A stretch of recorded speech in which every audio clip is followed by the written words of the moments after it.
नमस्कार, मैं हूं राजेश पिपलोदिया और इस वक्त आप देख रहे हैं दोपहर न्यूज। लगातार नई और ताजा जानकारियों के लिए हमारे चैनल को आप सबसे पहले सब्सक्राइब कर लीजिए। पेश है एक खास खबर। प्रदेश कांग्रेस द्वारा किसानों के मुद्दे पर सरकार को घेरने के सवाल पर खंडवा सांसद ज्ञानेश्वर पाटिल ने कांग्रेस को आड़े हाथों लिया। सांसद पाटिल ने कहा कि भारतीय जनता पार्टी की सरकार हमेशा से किसान हितैषी रही है, चाहे केंद्र में नरेंद्र मोदी की हो या प्रदेश में रही शिवराज सिंह चौहान की। दोनों ने किसानों के हित में ऐतिहासिक काम किए हैं। पहले किसान एक फसल मुश्किल से ले पाता था, आज साल में 3-3 फसलें निकाल रहा है। खाद, बीज और सिंचाई की सुविधाएं सरकार ने समय पर उपलब्ध कराई। हाँ, इस वर्ष सोयाबीन की फसल को नुकसान हुआ है, लेकिन सरकार किसानों को प्रोत्साहन राशि देने का काम कर रही है। कांग्रेस सिर्फ नोटंकी करती रहती है, जिसका जनता पर कोई असर नहीं पड़ता है।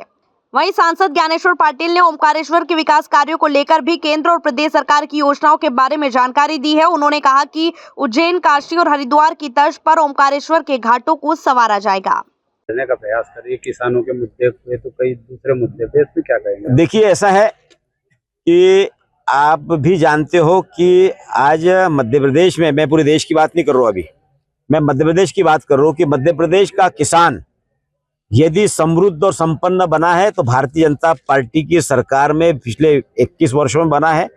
और 21 साल पहले का रिकॉर्ड उठाकर देख लो, किसान को ना तो पर्याप्त मात्रा में बिजली मिलती थी, किसान को ना खाद मिलता था, किसान को ना तो बगैर ब्याज का कर्जा मिलता था, ना किसान के पास सिंचाई के कोई संसाधन थे। ये भारतीय जनता पार्टी की सरकार है। ओमकारनाथ भगवान की कृपा से हमारे चाहे निवर्तमान मुख्यमंत्री शिवराज सिंह चौहान जी हो या हमारे मुख्यमंत्री डॉक्टर मोहन यादव जी हो, जितना हमारी सरकार ने, भारतीय जनता पार्टी की सरकार ने, मोदी जी के नेतृत्व वाली सरकार ने किसानों के भलाई के लिए योजनाएं बनाई है। आज किसान के चेहरे पर चमक लाने का काम भारतीय जनता पार्टी की सरकार ने किया है। आज किसान, पहले हमारा 1 फसल लेता, आज हमारा किसान 3 फसल ले रहे हैं। तो ये सारा उसको 3 फसल लाने तक बनाने का काम भारतीय जनता पार्टी की सरकार ने किया है। मैं मानता हूं कि इस बार कुछ सोयाबीन में 2 वैरायटी में 1 वैरायटी में खराबी आई है, जिससे उत्पादन हमारे किसानों का 1 क्विंटल बड़ी मुश्किल से 1 एकड़ में निकला है।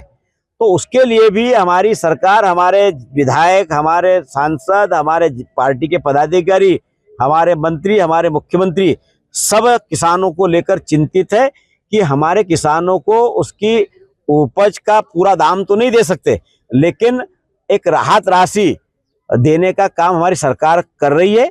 और उसमें भी सर्वे वगैरह होकर किसानों के इस दुख की घड़ी में सरकार उनके साथ में खड़ी है। कांग्रेस को सिर्फ नोटंकी के अलावा कुछ नहीं आता। कांग्रेस यदि किसानों की हितैषी होती तो कांग्रेस कभी इस देश से, इस प्रदेश से नहीं जाती। कांग्रेस ने सिर्फ किसानों को छलने का काम किया, किसानों को लूटने का काम किया। ना किसान के सिंचाई के लिए चिंता करी, ना किसान को बगैर ब्याज की चिंता करी, ना कांग्रेस ने किसान को पर्याप्त मात्रा में बिजली देने का काम किया। किसानों को गुमराह करने का काम जरूर कांग्रेस ने किया है। आज हमारे किसानों को देखते हुए हमारे माननीय प्रधानमंत्री मोदी जी का संकल्प है कि किसान की आय दुगना करना है, और किसान की आय दुगना करने के लिए हमारी सरकार निरंतर हर प्रकार की किसानों को सहायता देने का काम कर रही है। सबसे पहले तो आपके चैनल के माध्यम से आज ओमकारेश्वर भगवान की तरफ से, नर्मदा माई की तरफ से, कुबेर भंडारी भगवान की तरफ से हमारे क्षेत्रवासियों को, देशवासियों को धनतेरस, दीपावली की शुभकामना देता हूँ। और जैसा कि अभी सिंहस्थ भी आने वाला है, और सिंहस्थ के पहले हमारी सरकार ने विकास की संभावनाओं को और यहाँ पर जो आवश्यक चीज़ें हैं उन सारी आवश्यक चीज़ों को चिन्हित कर लिया है। हमारी सरकार निरंतर यहाँ पर विकास को तेज गति के साथ करने के साथ साथ जिस तरह से वाराणसी में, हरिद्वार में घाटों का निर्माण दोनों साइड से हुआ है, उस तर्ज पर यहाँ पर भी योजना बनी है। ओमकारेश्वर से लेकर तो खेड़ी घाट तक के भी होगा। और यहाँ पर आने वाले समय में श्रद्धालु, लाखों की संख्या में श्रद्धालु आएंगे, और उनके रहने से, दर्शन करने से, रुकने, सारी चीज़ों का भी पूरा मुआयना कर लिया गया है। तो हमारे दर्शनार्थियों को बेहतर से बेहतर सुविधा मिले और उनको दर्शन करने में किसी प्रकार की कोई दिक्कत नहीं हो, स्नान करने में किसी प्रकार की परेशानी न हो।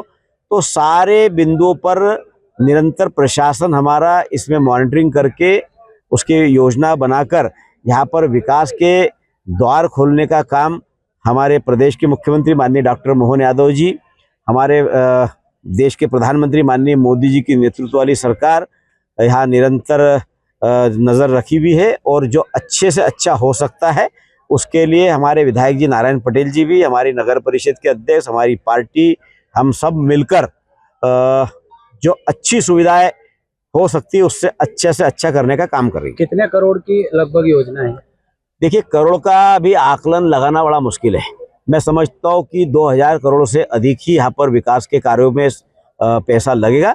और विकास के लिए 2000 लगेगी, 5000 लगे, पैसों की कोई कमी नहीं है और ना ही पैसों की किसी प्रकार की कमी आने दी जाएगी। सारे काम समय सीमा में होंगे? बिल्कुल समय सीमा में होंगे, इसीलिए तो आज जो निरंतर, अभी आपने भी देखा होगा कि 15 दिन पहले हमारे कमिश्नर आकर गए, अभी कल ही हमारे नगरीय निकाय के जो कमिश्नर है वो आकर गए, हमारे कलेक्टर निरंतर यहाँ पर नजर रखे हुए।